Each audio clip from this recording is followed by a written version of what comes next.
Morning, this is Kim Hammer with your devotion taken from 1 Samuel chapter 18 verse 1. David has just come back from killing Goliath, and he has gone and pursued the Philistines and has defeated them to a great extent. And when he comes back to King Saul, he's still carrying the head of Goliath, who he had killed. And there's a conversation that takes place in verse 1 between Saul and David that appears to be very brief, but yet it is a conversation. But the real conversation takes place after that. Sometimes the circle of influence is outside the reach of those that all the focus is on. I'm sure that all eyes were on Saul and David as they came together because of the great moment that it was, but the deeper conversation, the more meaningful conversation, and actually the more spiritual conversation was taking place right behind that. And that's when Jonathan, the son of Saul, approached David, and in that moment the Bible says that they were knit together.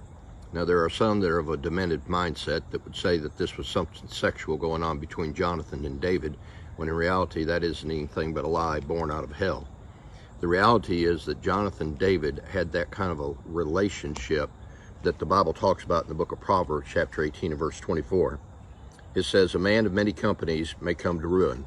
That's a reference to Saul, if you would, or that could be put into application to Saul's life, because he had many people around him that wanted to be around him because he was at the forefront of everything that was going on, and he was the person you wanted to rub elbows with.